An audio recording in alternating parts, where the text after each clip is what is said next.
Shortness of breath यानी कि छोटी छोटी सांसें खींचना, बहुत जल्दी जल्दी सांसें खींचना, ये सांस लेने में तकलीफ़ होना, क्या इसके कारण हो सकते हैं?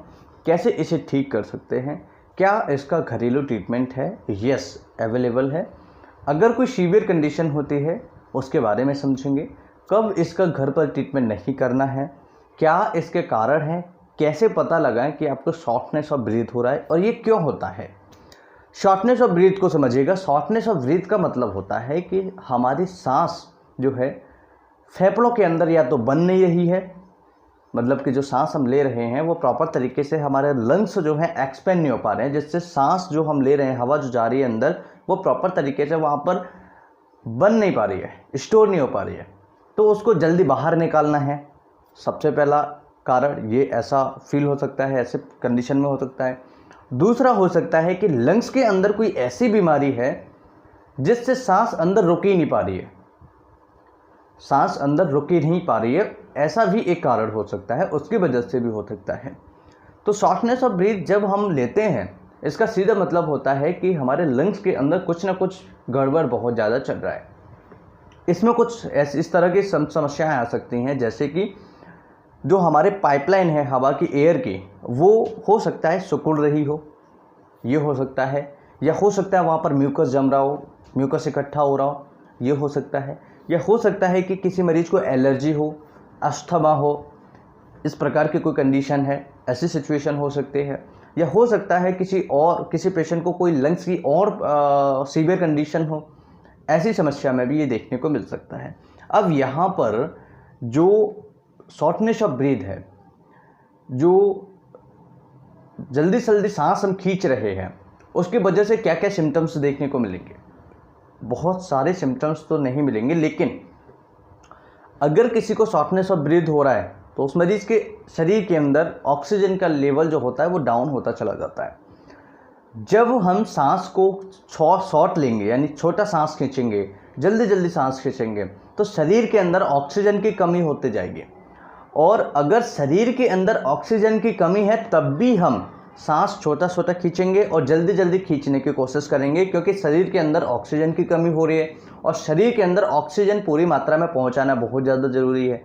ये हमारे लंग्स का काम होता है। इसे रेगुलेट कौन कर रहा है? ब्रेन से, है ना। जो रेस्पिरेटरी सिस्टम होते हैं वहाँ से ये रेगुलेट हो रहा है। तो जब रेस्पिरेटरी सिस्टम को पता लगता है कि शरीर के अंदर ऑक्सीजन की मात्रा कम हो रही है, हमारे लंग्स अच्छे से काम नहीं कर रहे हैं, तो ये इसकी स्पीड को बढ़ा देंगे। यानी कि सांस लेने की जो प्रक्रिया है, खींचने की और छोड़ने की, उसको जल्दी जल्दी रिपीटेड करेंगे, जिसकी वजह से शरीर के अंदर जो ऑक्सीजन है वो प्रॉपर मात्रा में पहुंच पाए। ऐसे समझिएगा, शरीर के अंदर अगर खून की कमी हो जाए और मान के चलिए ऑक्सीजन की भी कमी हो जाए, तो हमारा हार्ट क्या करेगा? हार्ट जल्दी जल्दी से पंप करेगा, जिससे हमारी हार्ट बीट बढ़ेगी।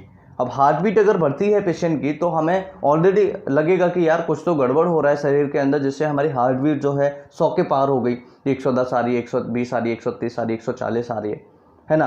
तो ये एक ऐसा कारण हो सकता है। अब यहाँ पर इसके अलावा कुछ और भी रीजन्स हो सकते हैं जो बिना बीमारी के हो सकते हैं, जैसे एंजाइटी होना, डिप्रेशन होना, ठीक है, फियर होना, कोई ऐसे सैड न्यूज़ सुन लेना, कोई बुरी खबर अगर हम सुन लें, तो उससे क्या होता है कि हमारा ब्रेन जो होता है, वो sympathetic nervous system, parasympathetic nervous system जो होते हैं, वो बैलेंस में काम नहीं कर पाते हैं।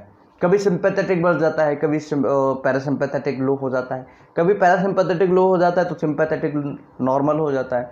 तो इस तरीके से ये गड़बड़ होने लगता है सिस्टम, जिसकी वजह से हमें काफ़ी सारे सिम्टम्स आएंगे।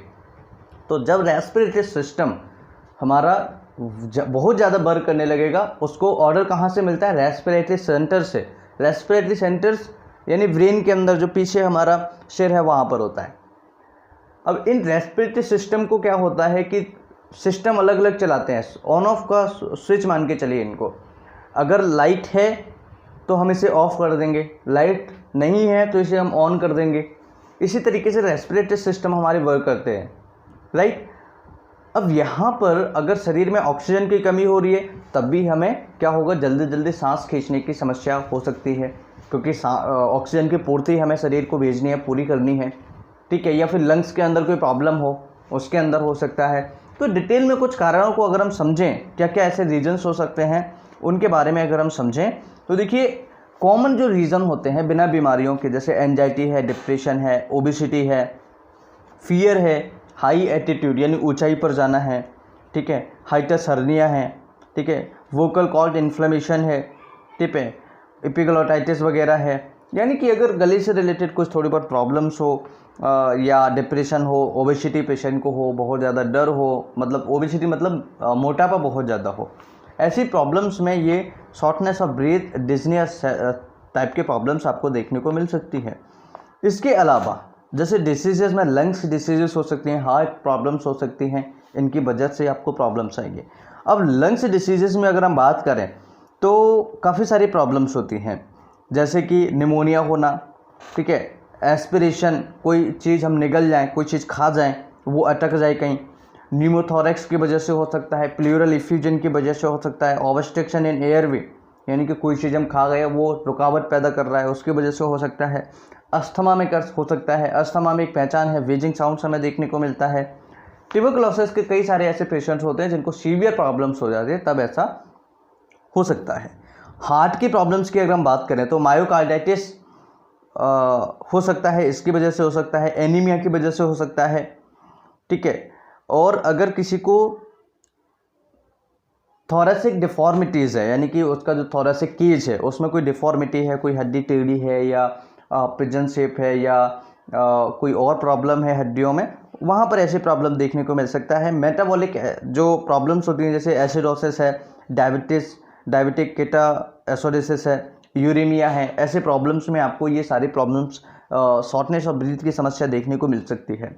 न्यूरोलॉजिकल की अगर हम बात करें यानी ब्रेन से रिलेटेड, जैसे ब्रेन में ट्यूमर है, सेरेब्रल एडिमा है, ठीक है, इंट्राक्रैनियल प्रेशर जो है वो बढ़ जाए किसी पेशेंट का, ठीक है, ऐसे प्रॉब्लम्स में आपको ये शॉर्टनेस ऑफ ब्रीथ की समस्या हो सकती है।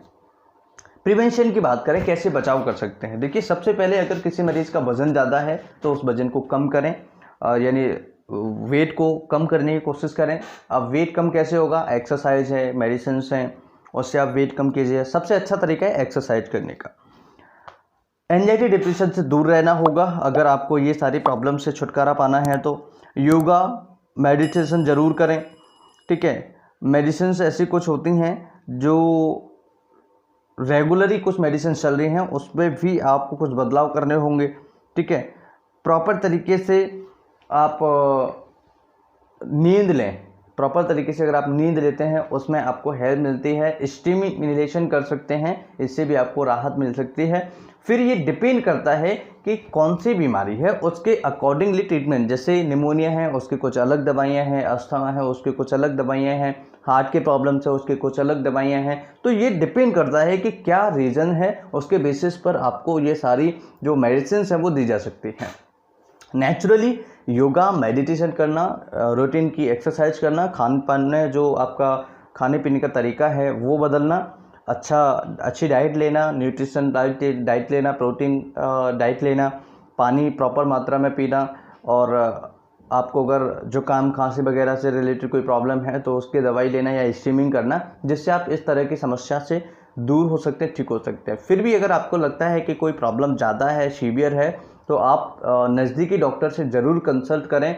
बिल्कुल भी ऐसा ना सोचें कि हमें ये प्रॉब्लम है तो हमें डॉक्टर के पास जाना चाहिए, नहीं जाना चाहिए। बिल्कुल आप अगर आपको लग रहा है कि चेस्ट में टाइटनेस है, बहुत ज़्यादा सांस लेने में तकलीफ़ हो रही है, या उसको शॉर्टनेस ऑफ ब्रीथ है, ठीक है, पसीना आ रहा है, चेस्ट में दर्द हो रहा है, तो आप तुरंत डॉक्टर के पास जाएं। बिल्कुल भी आपको इंतज़ार करने की ज़रूरत नहीं है।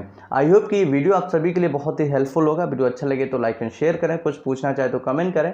नमस्कार, thanks for watching, have a nice day, जय हिंद।